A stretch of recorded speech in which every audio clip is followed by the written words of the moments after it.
Hello, you're welcome to day 10 of the Sewwithtia 30-day sewing challenge. And in today's tutorial, I'm going to be showing you how to make an asymmetric gathered skirt. So here's the fabric I'm going to be using, and I've gone ahead to fold this fabric into four. Now for the purpose of this tutorial, I made use of one trouser length. Now, if you want a very full skirt, ensure you have more than one trouser length. Okay, so I went ahead to mark my origin line, which is 0.5 inch, is from the tip of the fabric. Now, you can see that my fabric is folded into four, leaving the zipper allowance space.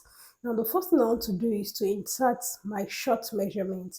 If you look at this skirt, it is in form of a slant. So we have the long measurement and we have the short measurement. So I'm going to be making use of the long measurement to draft this. And in my case, I made use of 13.5 inches. Now the 0.5 inches there is going to be for my joining allowance. So I went ahead, as you can see me do, to cut this off from the fabric. So this is the piece I'm going to be working with. Now what I'm going to do next is to go ahead and draft out my skirt pattern on this. The first thing I'm going to insert is my waist round measurement divided by 4.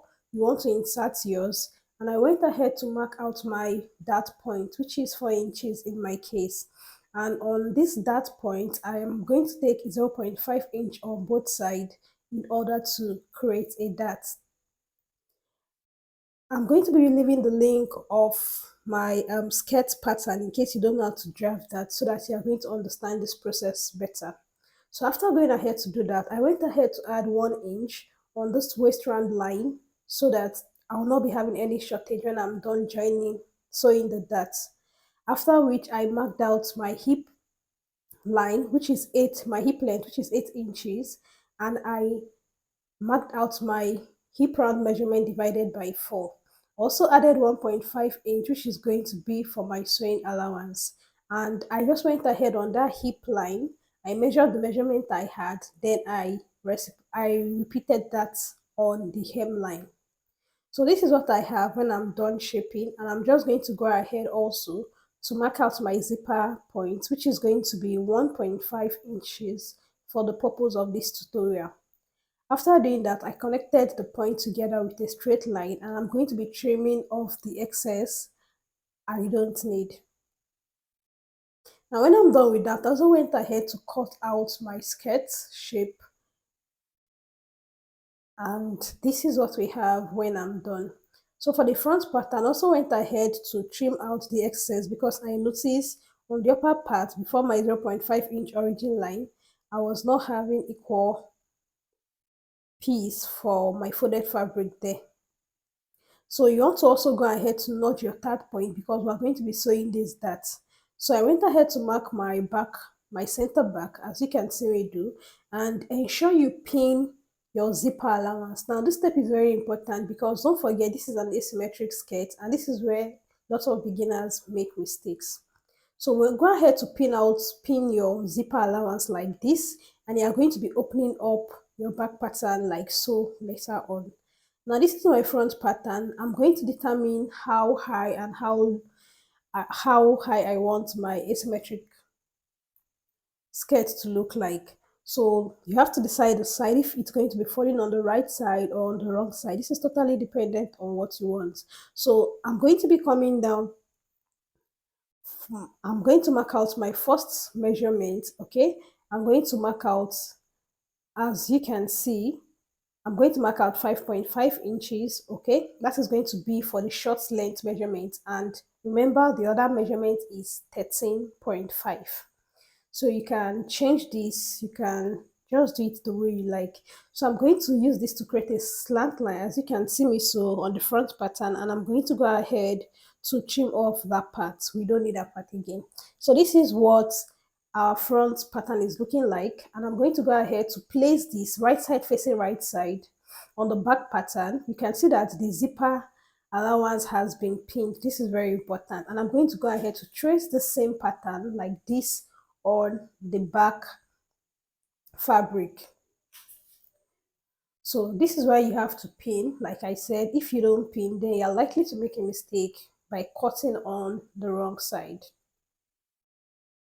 So this is what my fronts look like. I'm going to go ahead to sew in my darts and join it and to sew in my darts rather first, then I'm going to show you what I'm going to be doing next.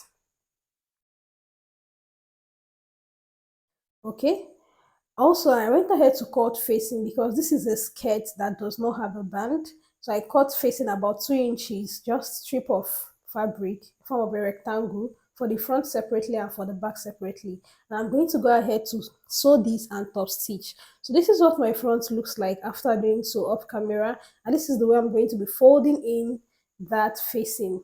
This is what my front pattern is giving me, and this is what the back looks like. So I'm going to go ahead, you can overlock yours, go ahead to sew this in. Now in order to be able to have a clean edge, I'm just going to go ahead to flip the back facing over the front facing, as you can see me do. And I'm going to go ahead to mark out my 1.5 inches that I left as my sewing allowance. What I'm doing here is just to shape the skirt by the side.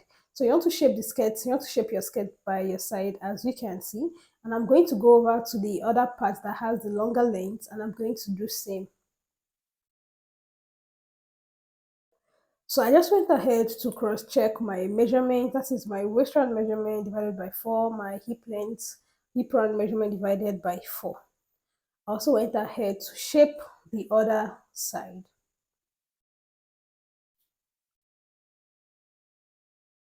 So I'm going to go ahead to sew this on the sewing machine, but just look at the way I'm going to use the facing, okay? Look at the front, and I'm going to use the back facing to sew that part so that I can have a clean edge.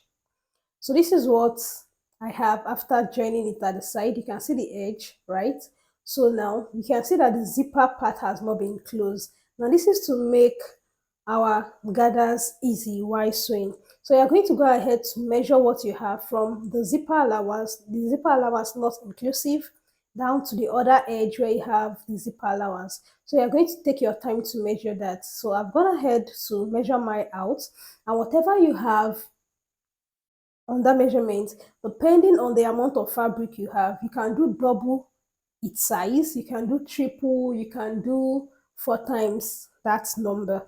Now I'm just going to work with the width of what I have here. Okay, so this is the remaining part of my piece. I just went ahead to divide this into two. Okay, and I went ahead to work with the width I have. Okay, so I have a detailed tutorial on how you can create gathers, which I posted last week in this 30 days challenge. I'll be leaving the link also in the description box so that you can understand how to create gathers. So I went ahead to join these two pieces together, which I'm going to be using for my gathers, and I'm going to go ahead to create gathers, as you can see, then come over to join it. Now this is the gathers I've created. You can see if you want yours to be fuller than this, then do well to make use of more fabric. Okay, so one thing you need to note is that the length of this gathered fabric, this gathered piece, just make sure that the length at the end of the day, when you join it to the shorter length you have, is the length you want, because the other side will definitely be long, but make sure that it's not too short by considering the length of the shorter piece. So after I went ahead to join the gathered fabric to the main skirt, and this is what we have. I'm going to go ahead with my zipper allowance now. I'm going to fix this zip of camera, then I'm going to mark in my zipper allowance straight down till I get to the end, then hem the end of the skirt. And this is what I have now. My skirt is not as full as I want, simply because I worked with a limited fabric. I hope you learned something from this video. Do let me know in the comment section. Thank you so much for watching, and I'm going to see you in my next video. Bye.